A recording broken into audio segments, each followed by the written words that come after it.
wabarakatuh.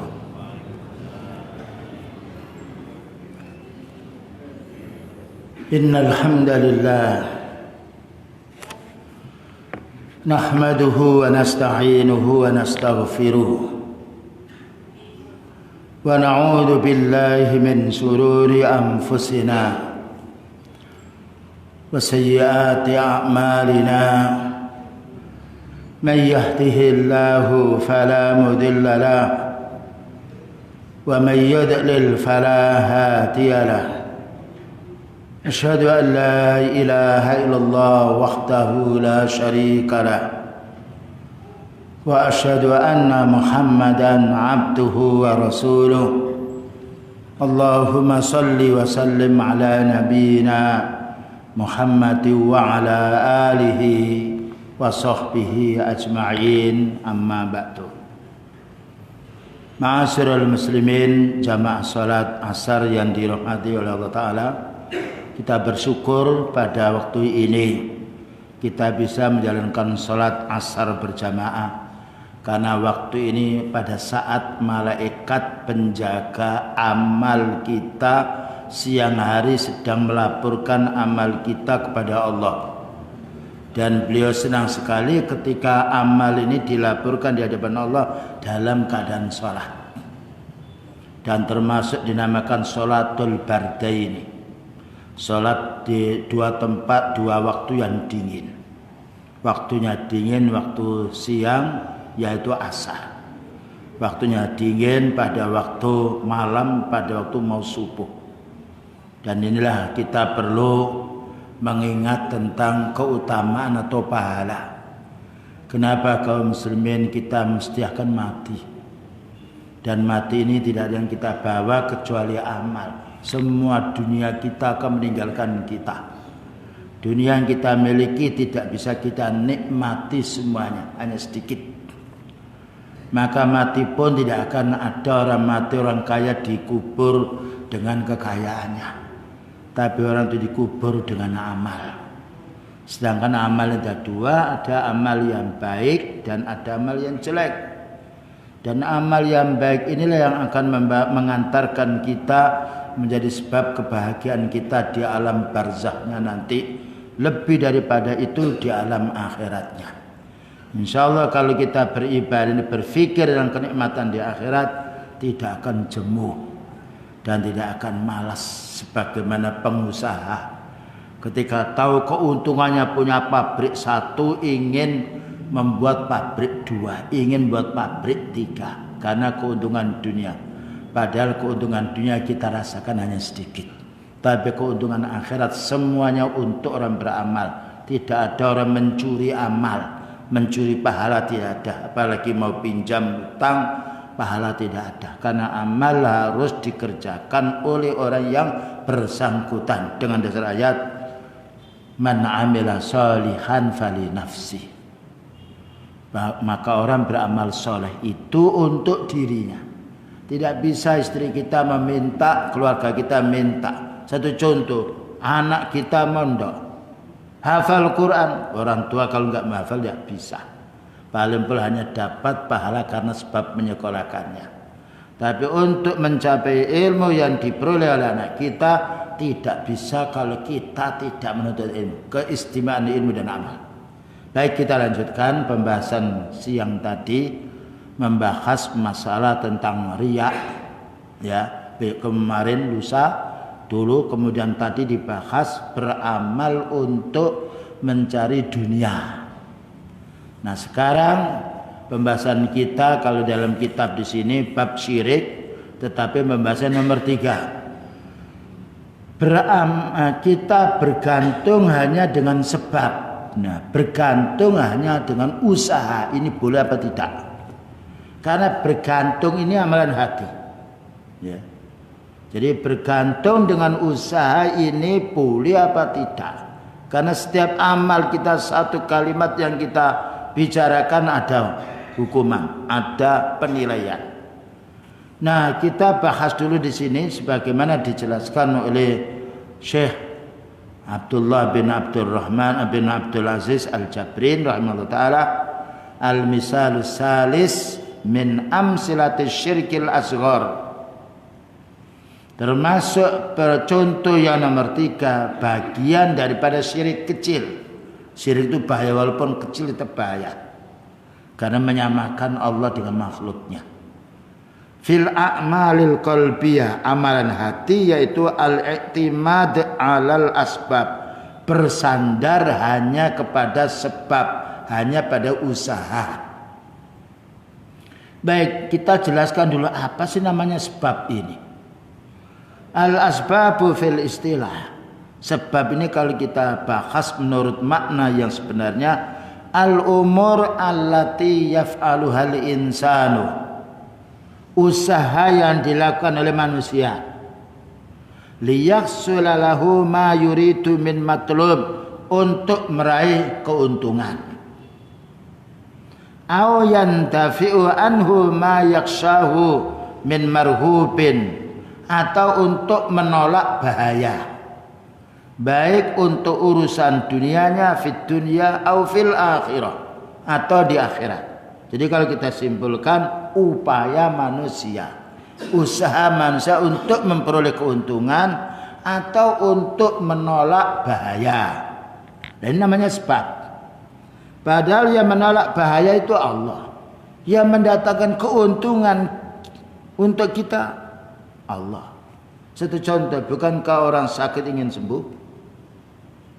Ketika dia sakit ingin sembuh, berobat sebab, tapi tidak menjamin dengan obat itu, sebab itu mesti orang sembuh, bisa juga mati.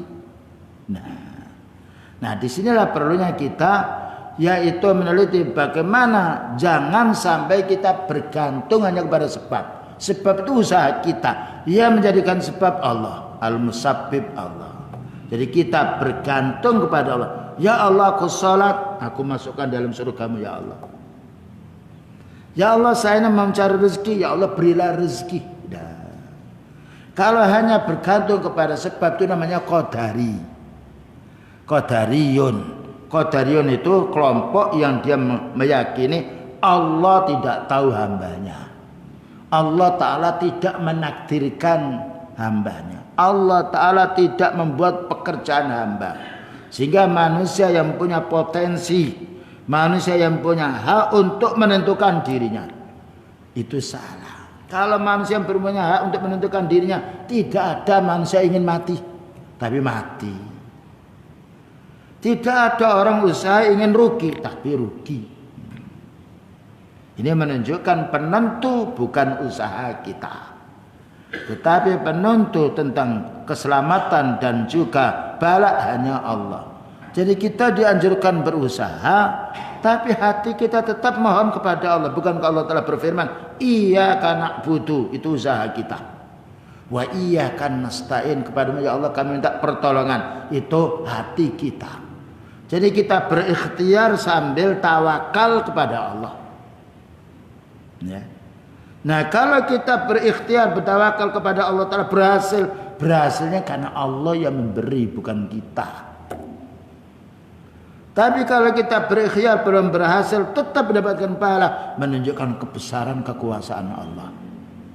Nah, oleh karena itu banyak ayat menjelaskan wajibnya kita usaha dan wajibnya kita bertawakal.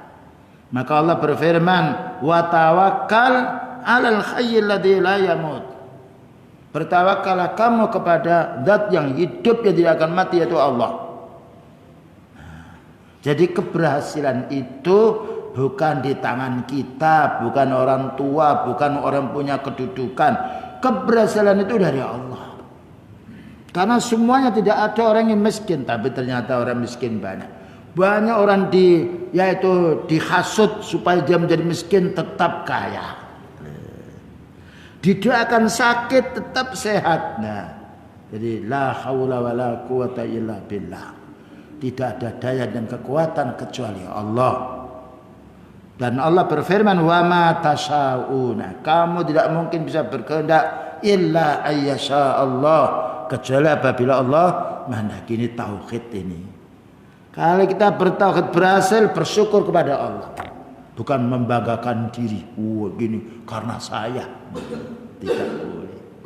Kalau kita tidak berhasil, kita tidak bersabar karena Allah menguji kita.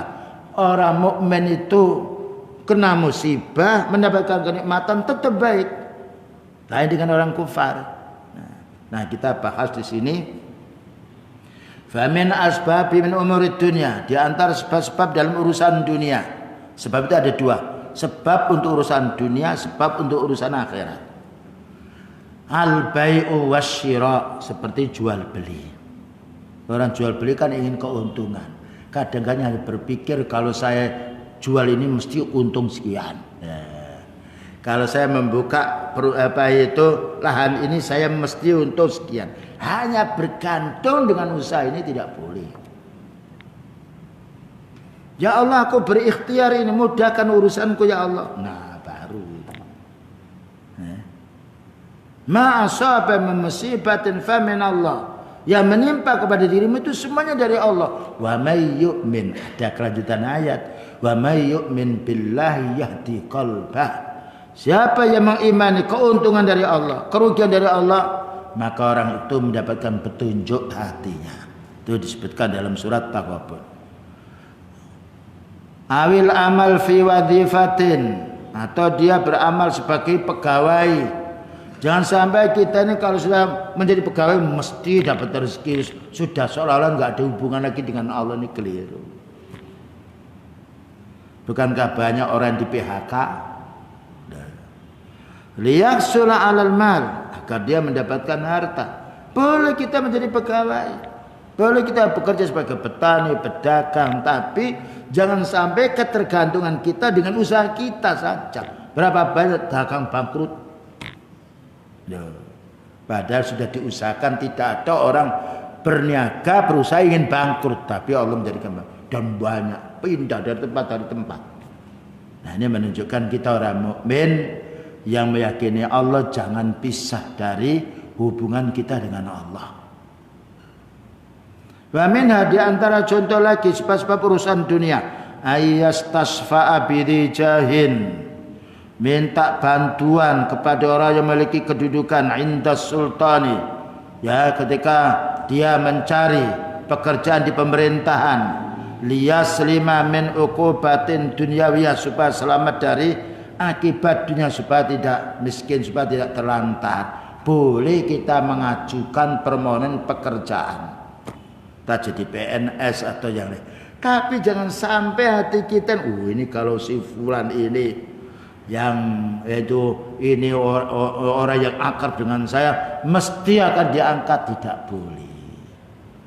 Karena orang itu bisa juga mati nantinya, tidak mengangkat kita. Atau karena ada masalah yang lain. Nah, ini perlu kita perbaiki, ya.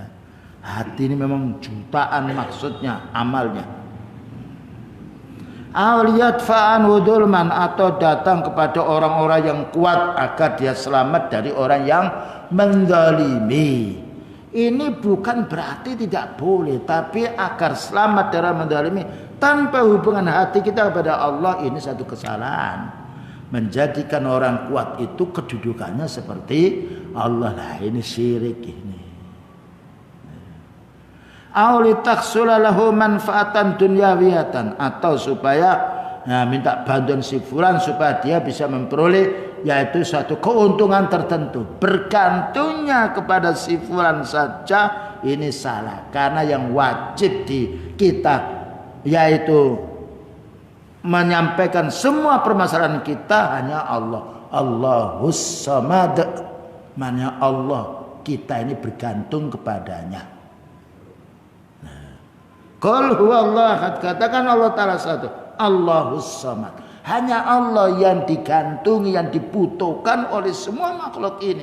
Tidak ada makhluk yang tidak bergantung pada Allah. Bagaimana kita manusia? Nah, kadang-kadang sudah bergantung, kalau orangnya kaya mesti aku ini tidak akan melarat. Itu tidak bisa. Karena orangnya yaitu mempunyai pangkat yang tinggi, kekuatan, mesti tidak ada orang yang akan mengganggu saya. Menjadikan manusia sebagai kekuatannya Allah. Salah. Nah, ini masih banyak hal-hal ini yang ada di dalam hati kita. Nah, ini perlunya kita mengaji. Subhanallah. Orang menuntut ilmu itu lapang dadanya dia. Karena semuanya ketergantungannya kepada Allah. Makanya kita dianjurkan pagi, sore membaca Qul Huwallahu Ahad berapa kali? 3 kali. Belum lagi kalau mau tidur. Bahkan juga kalau kita bepergian jauh di tempat-tempat yang rawan, baca itu. Surat Qul A'udzu birabbil falaq, Qul A'udzu birabbin nas, ya. Karena banyak jin mengganggu, setan mengganggu, manusia mengganggu, yaitu ular-ular, binatang bos mengganggu. Dengan kita berlindung pada Allah Ta'ala, maka Allah akan menundukkan makhluk-makhluknya. Contoh lagi, wa minha ayyadhaba ila tabibil. Ada juga yang pergi ke orang yang sakit, ke dokter, ya ila tabib. Nah, niatnya wah kalau dokter yang ngobati biasanya sembuh. Nah ini keliru kita ini. Jadi setan itu sudah masukkan ke pikiran kita seperti itu. Kamu pergi sana saja. Yang lain bagus kok dia. Banyak berhasilnya. Nah, bukan berarti kita tidak boleh ke dokter. Ketergantungan ini loh. Pikiran kita, hati kita. Wah kalau dokter ini, apalagi ada dikatakan pasti sembuh. Nah ini. Memastikan dokter sendiri juga sakit kok. Dan nanti akan mati. Dokter jiwa mati dulu sebelum pasiennya meninggal loh. Ini untuk menata niat. Nah, ternyata pekerjaan hati ini banyak yang kita tidak tahu. Nah, yadhaba ila tabibin liyu'alijahu min maradin. Datang kepada dokter untuk berobat agar dia sakit. Ini kan bergantung kepada dokter. Tapi hatinya tidak mohon kepada Allah. Nah, ini keliru. Boleh kita pergi ke dokter. Karena ada hadis, tadawa, berobatlah kamu. Tapi ketergantungan kita, kesembuhan kepada dokter syirik besar. Kalau itu, wah dokter ini bisa menyembuhkan. Kemana kamu? Sana sembuh. Apalagi bergantung kepada dukun atau peramal. Untuk menentukan nasibnya. Ya, dihitung-hitung nanti hari apa, berapa bilangannya, pasarannya apa, diramal. Ini puncaknya syirik besar. Kadang-kala kalau juga mau mencari apa itu jodoh, datang kepada dukun. Tidak boleh. Kalau kita datang pada orang, baik saya mau menikah, adakah orang yang bisa saya nikahi? Boleh itu Ustaz ya. Tapi ketergantungan kita berasal dan tidaknya hanya kepada Allah. Karena Allah yang menentukan ini. Ini namanya yaitu bergantung kepada urusan dunia. Atau bergantung pada orang tuanya. Orang tua saya kuat kok, masa saya tidak kerja tetap orang tua ngasih makan. Itu kalimat yang pendek yang menyebar di kalangan masyarakat tapi keliru. Nah, apa katanya Nabi Ibrahim alaihissalam? Wa idza maritu wa huwa yashfi fa huwa yashfin. Ketika saya sakit, Allah yang menyembuhkan. Subhanallah. Wa idza maritu wa huwa yashfin. Tatkala sakit hanya Allah menyembuhkan, sekalipun penyebabnya orang. Nah, ya, ini tauhid yang jarang diketahui oleh seseorang. Makanya kita perlu menuntut ilmu dan berulang-ulang. Jika orang meletakkan duit kadang-kala lupa, supaya tidak lupa dilihat terus, dicatat, diletakkan di sini. Bagaimana masalah urusan din yang tidak pernah kita memasukkan ke komputer. Nah, kemudian penyebab akhirat. Wa min asbabi min umuril wa min al asbabi fi umuril akhirah. Di antara sebab perkara urusan akhirat, fi'lul ibadati. Beribadah raja asawabillahi ta'ala wan najati min adzabihi. Berharap pahalanya dari Allah Ta'ala dan selamat dari azabnya. Kalau saya sholat mesti masuk surga. Kalau saya ini yaitu mengeluarkan zakat mesti saya akan dapat tambahan. Hanya sekedar seperti itu kurang.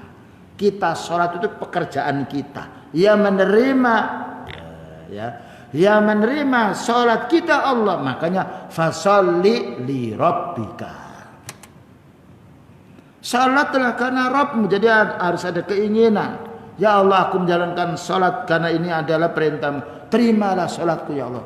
Allahumma taqabbal salatana. Ya Allah, terimalah salat saya. Nah, ya. Jadi kita berikhtiar, tapi ikhtiar kita ini kalau tanpa kehendak Allah tidak mungkin. Nah, makanya kalau kita ikhtiar tidak berhasil, kalau sudah bergantung pada Allah Ta'ala, nikmat.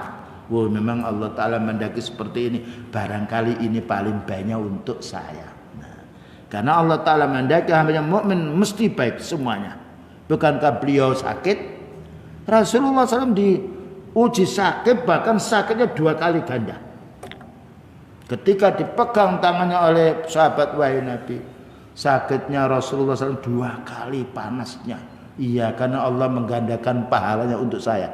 Nah, orang beriman itu ketika mendapatkan rahmat senang, ketika pula mendapatkan musibah masih senang.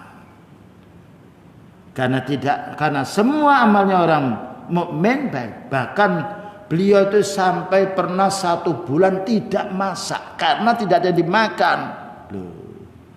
Tapi tidak menggoyangkan hatinya, tidak merubah keimanannya, tidak menurunkan keimanannya. Karena itu ujian. Allah ketika menguji hambanya menunjukkan banyak. Innallaha idza akhabba qauman ibtalahum. Nah, ini sebagai Allah Ta'ala apabila mencintai kaum diuji dengan kesengsaraan, diuji banyak orang memfitnah, diuji dengan bola kegelisahan, diuji dengan anaknya, diuji dengan harta, diuji dengan kerabat. Siapa Nabi yang tidak diuji? Beliau diuji dengan pamannya, Nabi Ibrahim diuji dengan bapaknya, Nabi Yakub diuji dengan apa? Anaknya, ya. Nabi Yusuf diuji dengan saudaranya, ya.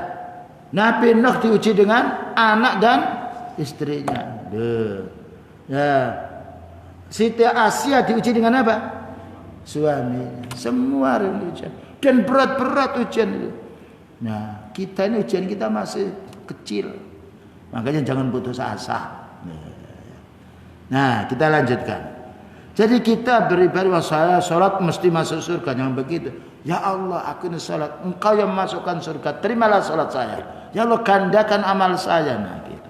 Wa minha ayyatluba min ghairihi ayyad'u wallaha lahu bil fauzi bin najati bil jannati wan najati minan nar.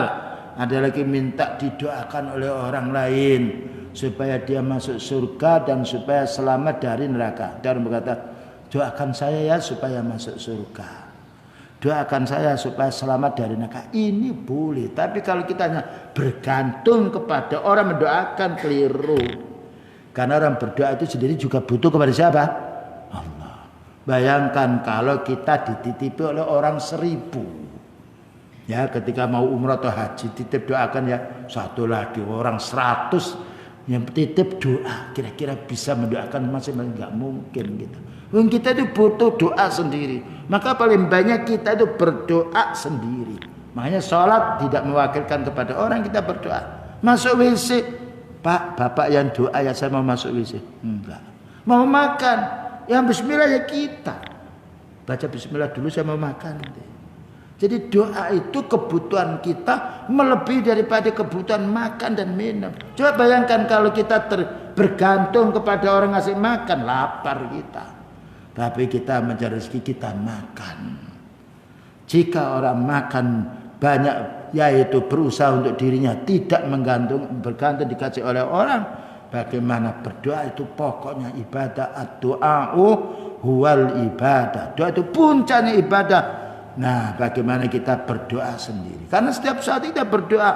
Masuk rumah berdoa, keluar rumah berdoa, ketemu istri berdoa, ya. Membangun dari tidur berdoa, mau masuk WC berdoa, mau wudu berdoa, setelah wudu berdoa. Tidak ada yang kita lepas dari doa. Ketika naik kendaraan berdoa, ketika turun subhanallah, ketika naik Allahu Akbar. Nah, tidak ada amalan kita yang tidak memohon kepada Allah. Jadi kita boleh minta didoakan oleh orang lain. Cuma keliru kalau kita hanya bergantung. Pokoknya kalau sepulang mendoakan selamat. Bekerja, mencari pekerjaan sendiri. Tidak minta dia itu dicarikan pekerjaan orang ya. Tapi bagaimana doa kebutuhan untuk dirinya, dunia dan akhiratnya, lalu minta didoakan oleh orang lain. Maka upayakan kita beribadah ini untuk diri kita. Berdoa juga untuk diri kita. Karena Allah Ta'ala mengabulkan doa kita. Insya Allah. Ud'uni astajib lakum. Katanya Allah Ta'ala, berdoalah kamu kepadaku, aku akan mengabulkan. Nah, dijelaskan di sini. Jadi kita mencari dunia, ya, mencari harta, jangan bergantung hanya dengan usaha kita. Tapi sertai tawakal kita, mohon kita kepada Allah Ta'ala. Bukankah doa pada waktu pagi, Allahumma inni as'aluka ilman nafi'ah wa rizqan thayyiban wa amalan mutaqabbala. Itu ikhtiar lisan kita, bergantungnya hati kita. Di samping kita menuntut ilmu, warizqan wasi'a, warizqan thayyiban, rezeki yang baik, kita berikhtiar. Wa amalan shalihah, kita beramal. Nah, kemudian dijelaskan di sini. Lalu bagaimana kita ini ketika kita tidak boleh hanya bergantung dengan usaha kita, walaupun dunia dan akhirat kita. Lalu yang benar bagaimana? Walladhi yanbahi lil muslimi fi hadzal babi huwa ay yastamil al asbab al masru'ah allati sabata naf'uha bis syar'i awit tajribati sahihah ma'a tawakkulihi 'ala Allah tabaraka wa ta'ala. Ya. Jadi kita berusaha yang diridhai oleh Allah. Berusaha yang dicontohkan oleh beliau sambil kita bertawakal tentang keberhasilannya, tentang kelancaran kita usaha, kelancaran kita ibadah. Makanya Allah Ta'ala berfirman, wa tawakkal 'ala Allah. Wa tawakkal 'ala Allah ayyuhal mu'minun. Fatawakkalu ayyuhal mu'minun in kuntum mu'minin. Bertawakal berserah diri keberhasilan kita ini kepada Allah dengan usaha kita. Lain dengan tawakul. Tawakul itu hanya berserah, tidak mau usaha. Ya. Itulah, dan bertawakal ini tidak boleh kecuali pada Allah. Karena Allah mengatakan wa tawakkal 'ala Allah. Tawakal kepada orang musyrik. Nah, orang ditawakali punya apa dia?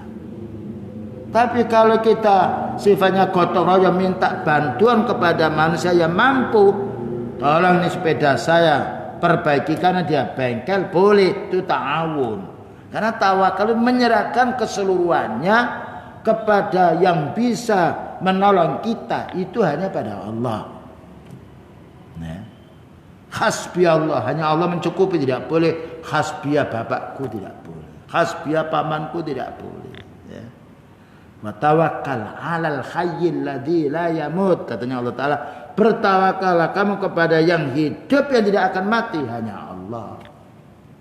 Ya. Jadi kita ini sholat bertawakal pada Allah. Ya Allah, aku jalankan sholat, terimalah ya Allah sholatku ini, luruskan sholatku ini, jadikan aku ini tomak nina. Ya Allah, aku mencari rezeki, Engkau yang memberi, ya Allah, mudahkan kami ini mencari rezeki. Nah, kemudian selanjutnya pula, wa'tiqadu anna hadzal amra innama huwa mujarradu sabab, berkeyakinan hanya kepada bergantung dengan sebab. Annahu la asara illa lahu illa bimasyiatillah, tidak akan ada asarnya, tidak akan ada hasilnya kecuali dengan kehendak Allah. Saya yakin semuanya orang ingin kaya dan telah berusaha dari petani, pengusaha yang lain, tapi masih banyak orang miskin. Kami yakin semua orang pedagang ingin untung, tidak ingin rugi. Tapi kecopet, dicuri oleh orang, rugi, hutang tidak dikembalikan. Nah, berarti ada selain diri kita yang maha kuasa, yaitu hanya Allah. Makanya kita selalu ketika mencari rezeki, mencari rezeki yang halal, mohon kepada Allah, ya Allah, kepada Allah Ta'ala Subhanahu wa Ta'ala. Fa in sa'a naf'a bihadas sabab. Jika Allah Ta'ala menghendaki, Allah akan menjadikan keberhasilan sebab itu. Contohnya kita menikah. Bukankah kita menikah itu menjadi sebab kita punya anak? Tapi kita tidak boleh bergantung kalau saya menikah mesti punya anak. Belum tentu. Ada yang nikah tidak punya anak. Ya. Jadi menikah disyariatkan oleh Allah. Itu sebab. Fankihu ma taba lakum minan nisa. Nikahi wanita-wanita yang kamu senangi. Masna, 2 wa sulasa atau 3 waruba atau 4. Tetapi kita harus mohon kepada Allah. Wabtahu ma kataballahu lakum, katanya Allah Ta'ala di dalam surat Al-Baqarah, ketika kamu berkumul pada istrimu, mohonlah anak. Wa in syaa abtala asarahu, dan jika Allah menghendaki walaupun menikah juga tidak dapat anak, walaupun kerja juga tetap rugi. Jadi keberhasilan itu bukan pada usaha kita, bukan kekuatan kita. Keberhasilan itu di tangan Allah. Berapa banyak orang kerjanya sedang, kekayaannya banyak. Ada orang sungguh-sungguh katanya pas-pasan. Siapa yang menentukan? Allah. Dan ada yang usahanya mudah sekali, ya. Penghasilnya banyak. Dan ada yang sudah begitu jeripaya tapi masih pas-pasan.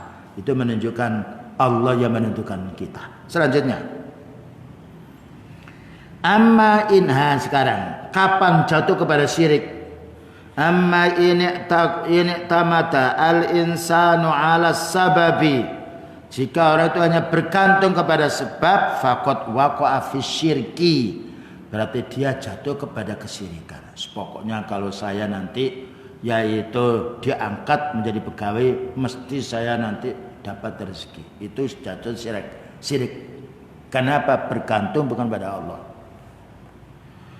Lakin ini tamata alaihi i'timadan kullian, kalau sampai bersandar murni kepada usaha-usaha itu, ma'itiqadihi, dengan keyakinan annahu yanfa'u min dunillah, bahwa tanpa Allah tetap akan berhasil, syirikil akbar, maka jatuh kepada syirik yang besar. Jadi kalau ada orang optimis dengan usahaku pasti berhasil, ucapan seperti itu ketergantungannya hanya kepada dirinya, tidak ada sama sekali bergantung pada Allah Ta'ala, jatuh kepada syirik besar. Sekalipun berhasil tapi dia jatuh kepada syirik besar, karena tidak bergantung kepada Allah. Padahal Allahu as-samad, bukan ad-dunya as-samad, bukan orang tua as-samad, tapi Allahu as-samad. Selanjutnya, wa ini tamata ala sababi ma'a i'tiqadi anna Allah huwan nafi'ud dar. Barang siapa yang bersandar, ya, bersandar kepada usahanya, ya, bersandar pada usahanya, tetapi dia meyakini bahwa Allah Ta'ala memberikan manfaat, memberikan madarat, jatuh kepada syirik kecil. Nah, seorang lagi, ketika orang itu bersandar kepada usahanya, nah, tapi dia meyakini Allah Ta'ala yang mendatangkan manfaat, ya, Allah Ta'ala yang menolak bala, tapi dia kuat sandarnya kepada sebab tersebut, jatuh pada syirik kecil. Tapi kalau sandarnya kepada usahanya murni, tidak ada hubungannya bahwa Allah Ta'ala yang mendatangkan rezeki dan tidak, jatuh syirik besar. Nah, ini perlu kita menata hati kita ini, ya. Karena setan ini tidak tidur, setan itu tidak mengantuk, yang mengantuk itu kita, ya. Dan setan itu malam hari, siang hari, kapan saja selalu menggoda kita. Yuwaswisu fi sudurin nas. Yang dibisik itu dada kita, hati kita. Siapa yang tahu kalau setan itu menggoda kita? Tetangga kita, bapak kita tidak tahu. Kecuali orang mukmin yang kuat imannya dan punya ilmu. Oh, ini was-was syaitan ini. Waktunya sholat katanya saya tidak boleh sholat. Ini syaitan. Ketika mau berinfak dihalangi. Nanti kalau kamu berinfak ini uangmu kurang loh. Nah, ya, ini belum bisa membeli ini. Nah, itu was-was syaitan. Karena kita mengerti. Tapi orang tidak punya ilmu, dari mana dikiranya ini ilham? Bukan. Fal mu'minu ma'murun bi fi'lis sabab. Memang kita disuruh ikhtiar dengan dasar hadis ikhris ala ma yanfa'uk. Bersungguh-sungguhlah kamu terhadap perkara yang bermanfaat. Tapi berikutnya wasta'in billah. Jangan lupa kamu minta pertolongan pada Allah. Jadi kita berikhtiar mencari rezeki, ingin punya anak ya menikah, ingin dapat rezeki ya bekerja, ingin masuk surga ya kita sholat ya berilmu. Tapi yang bisa memberi kita ilmu, yang memudahkan kita menuntut ilmu, yang memudahkan kita senang dengan ibadah Allah. Makanya kita oleh Allah Ta'ala berfirman wasta'inu bis-sabri was-salah. Wasta'inu, mintalah pertolongan kamu kepada Allah. Dengan apa? Bis-sabri, dengan sabar. Dengan sabar itu kan usaha. Tapi kita disuruh mohon pada Allah wasta'inu was-salah, dan dengan salat. Mohonlah kamu kepada Allah Ta'ala dengan berikhtiar sholat, dengan ikhtiar bersabar, dengan ikhtiar menuntut ilmu. Jadi kita tidak boleh bersandar bergantung kepada amal ibadah kita murni. Tidak boleh kita bergantung kepada usaha kita murni. Bergantung kita kepada Allah lalu kita usaha. Karena Allah berfirman wasta'in, mintalah kamu pertolongan. Tentunya kepada Allah. Dengan cara bagaimana? Bisabri, bersabar ketika ada musibah. Wassalat, dan juga dengan sholat. Nah, ya, ini banyak sekali dalil menunjukkan kita tidak boleh hanya bersandar kepada sebab, dan tidak boleh pula hanya bersandar kepada Allah tapi tidak berusaha. Itu namanya jabriyah. Jadi jabriyah itu kita ini kan sudah ditakdirkan. Sekalipun tidak sholat ya masuk surga, kalau takdirnya masuk surga. Tidak mungkin. Allah Ta'ala memasukkan surga itu sebab amal. Memasukkan neraka pun juga sebab amal. Musibah juga karena sebab dosa manusia. Mana dalilnya kalau masuk surga sebab amal? Wa tilkal jannatul lati uristumuha bima kuntum ta'malun. Surga yang sangat indah itu akan kamu warisi di antara sebab amal. Bukankah banyak ayat orang sholat khusyuk masuk ke surga, ya. Orang itu bersedekah masuk surga. Kemudian orang itu siam masuk surga, dimasukkan ke pintu royan, ya. Orang itu jihad dia usaha masuk surga. Nah, jadi kelompok Jabriyah ini kelompok yang bertentangan dengan Qadariyah. Pokoknya pasrah menyerah kepada Allah tanpa usaha. Nah, kalau kita pasrah menyerah tanpa usaha, tidak makan, tidak minum, ya mati kita. Makanya Allah menyuruh kulu wasrabu, makanlah dan minumnya. Kalau seorang wanita pasrah dia ingin punya anak, dia tidak menikah, ya tidak akan punya anak. Ketika seorang laki-laki dia pasrah pada Allah Ta'ala tidak menikah, tidak akan dia hamil. Pasrah orang itu dia menuntut ilmu, tidak akan dapat ilmu. Ternyata segala sesuatu ini harus diupayakan usaha. Namun yang memberi keberhasilan Allah. Hubungan dua. Wasta'inu bis-sabri was-salah. Kemudian berikutnya. Wa alaihi fa inna tarkal asbab wa'tiqata anna syar'a amara bitarkiha wa annaha la naf'a fiha kadaba 'ala syar'i. Barang siapa tidak mau usaha, meyakini bahwasanya usaha itu tidak ada dalam Islam, ya, bahwasanya tanpa usaha akan ada manfaat, ini mendustakan syariat Allah. Nah, ya, para anbiya itu masuk surga itu perjuangannya melewati daripada pengikutnya. Bayangkan Nabi Ibrahim alaihissalam ketika mendapatkan tauhid dibakar. Nabi Nuh berdakwah tauhid diberai perahunya. Ya. Rasulullah SAW mendakwai tauhid disihir. Ya.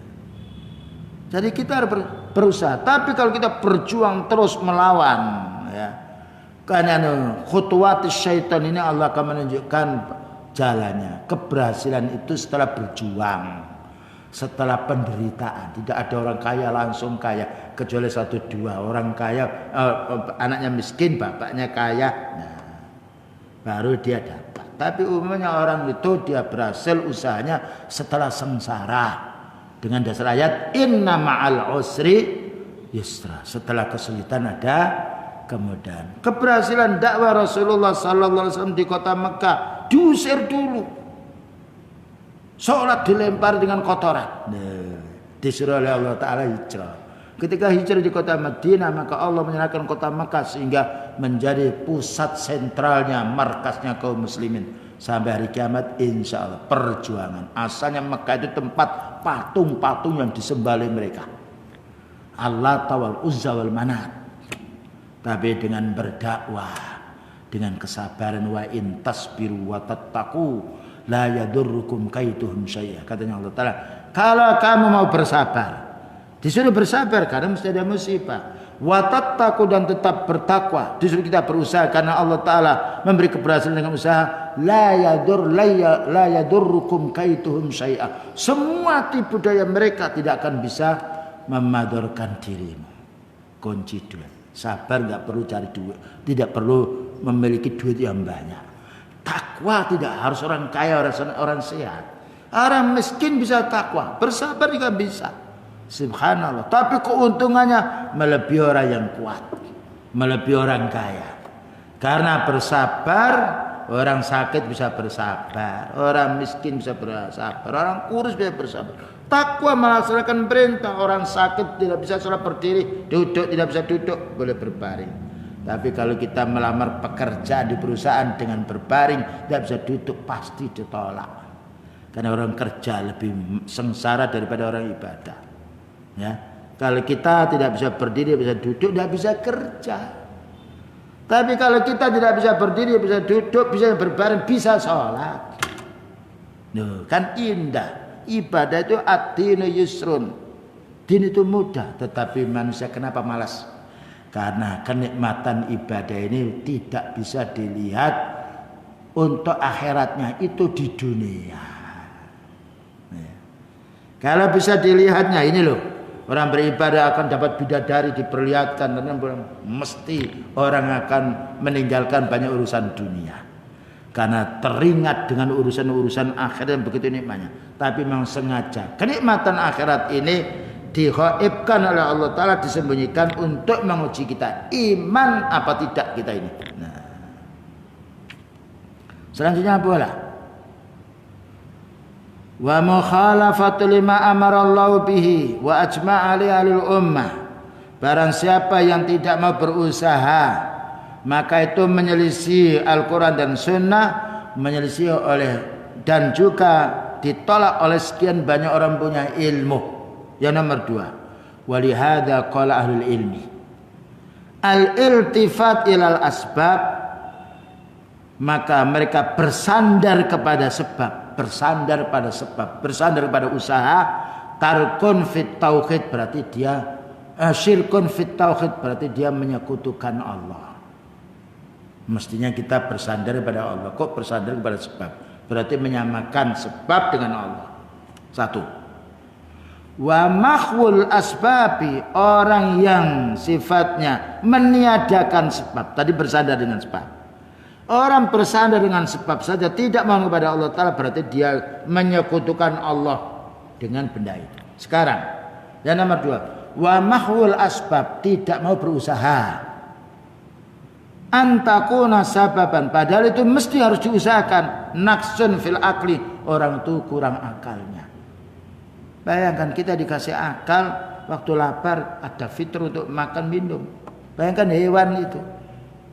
Hewan itu karena dia bergerak, ketika lapar cari makanan dia, ketika haus cari minum. Tapi pohon tidak bisa berikhtiar. Dia di situ kalau tidak ada nyirami ya mati. Bayangkan ketika kemarau panjang, mati tanaman. Illa, kecuali beberapa tanaman yang Allah beri hak untuk hidup. Tapi umumnya tidak ada air, mati. Bahkan kita kalau tidak makan minum mati. Jadi orang yang tidak mau berikhtiar, yang mau sebab itu berarti menolak akalnya yang sehat. Yang nomor 3, wal i'radu 'anil asbabi bil kulliyah, menolak sebab. Ya. Menolak sebab qadkhun fi syar'i, berarti dia mencela syariat, mencela hukum Allah. Karena Allah Ta'ala menyuruh kita beramal, menyuruh kita untuk meninggalkan yang haram, menyuruh kita untuk beramal.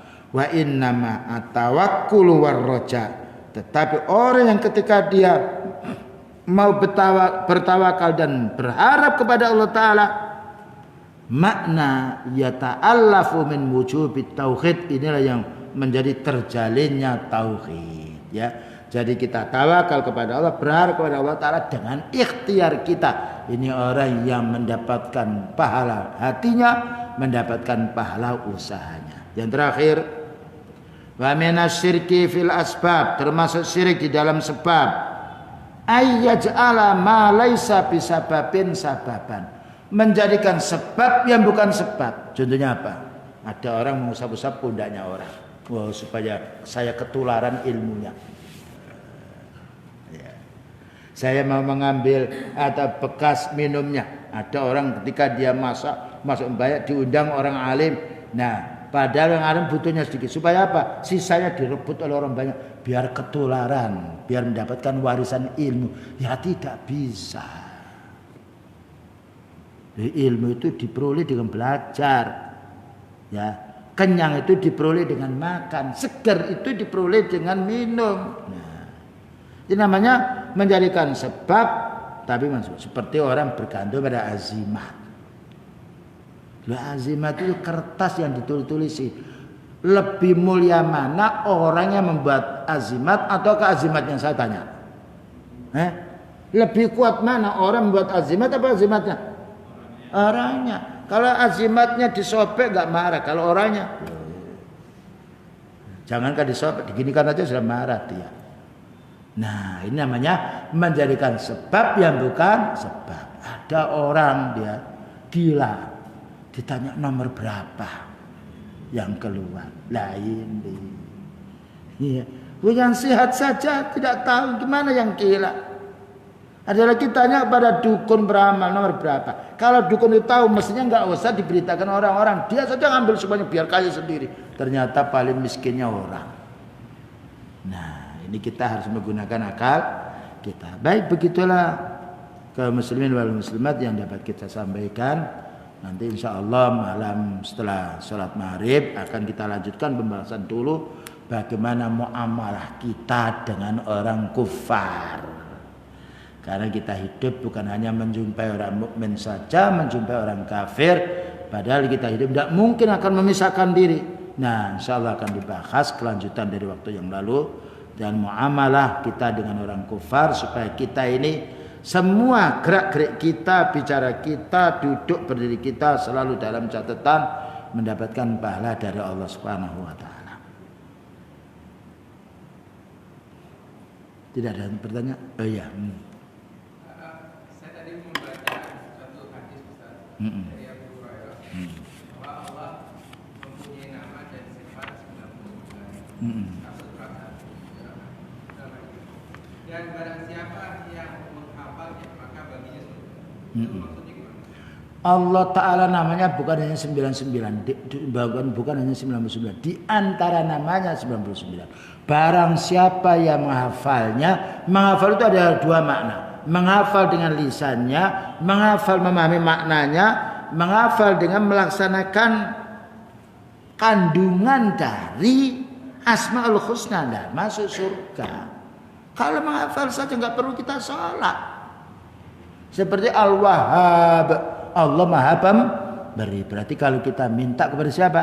Allah. Ar-Rahman, Allah Maha belas kasihan. Berarti kita bahwa Allah Maha belas kasihan, kita harus beribadah kepadanya. Ar-Razzaq, Allah pemberi rezeki. Berarti kita harus memanggil ya Ar-Razzaq farzuqni. Jadi di situ barang siapa menghafalnya masuk surga, maknanya menghafal dengan lisan, menghafal dengan hati yang memahami maknanya, dibuktikan pula dengan amal. Karena kita hubungan dengan ayat, ya. Dalam satu ayat, la in asyrakta la yahbatanna amaluka. Kalau kamu berbuat syirik, semua amal baik lebur batal. Nah inilah kadangkala kekeliruan kita, pemahaman yang penting Asmaul Husna masuk surga. Berarti Allah Ta'ala nggak perlu mewajibkan kita sholat. Tidak perlu kita bangun masjid, cukup 99 masuk surga. Jadi makna di situ itu kita baca, kita fahami ya maknanya, dan kita buktikan dengan amal. Kita jauhi kemaksiatan, kita jauhi kemusyrikan. Insya Allah itu yang menjadi sebab masuknya orang dalam surga. Ya. Wallah.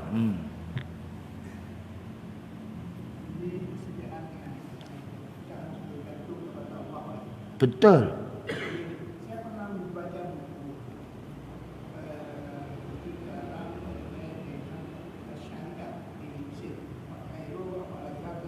Ya.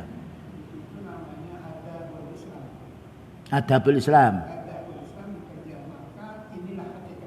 Oh, hadal Islam ya. Hadal Islam ini hakikat Islam atau hakikatul Islam. Adabul Islam.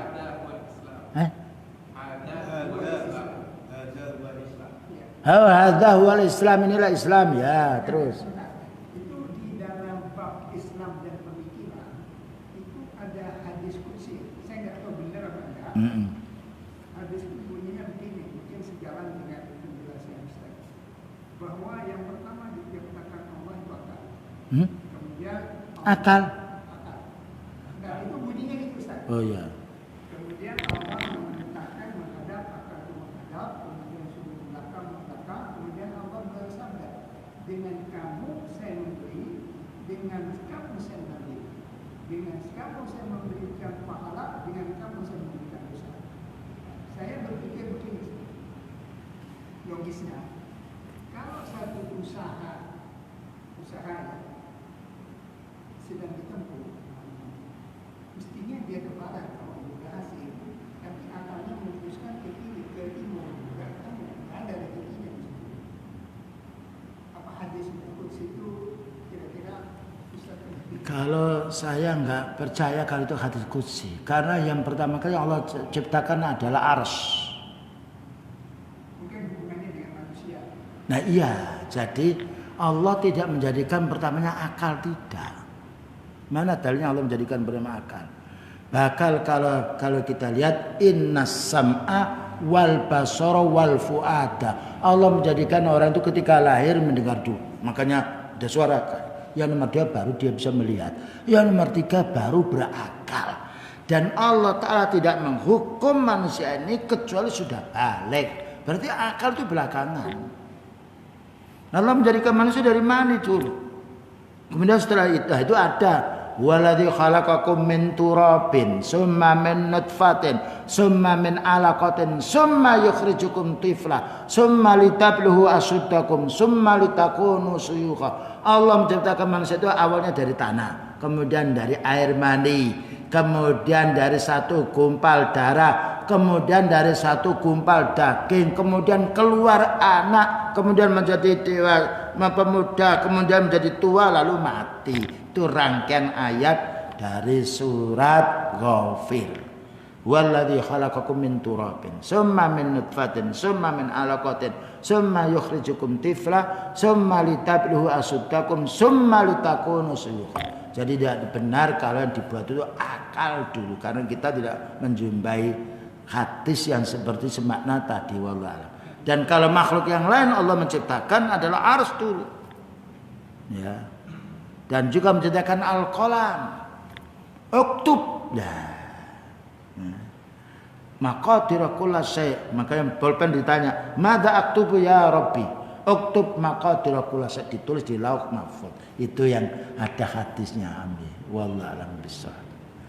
Baik, insyaallah kita akan lanjutkan setelah salat maghrib. Wassallallahu nabiyana Muhammadin wa ala alihi wasallam. Subhanakallahumma bihamdika asyhadu an la ilaha illa anta astaghfiruka wa atubu ilaik. Walhamdulillahirabbil alamin. Wassalamualaikum warahmatullahi wabarakatuh.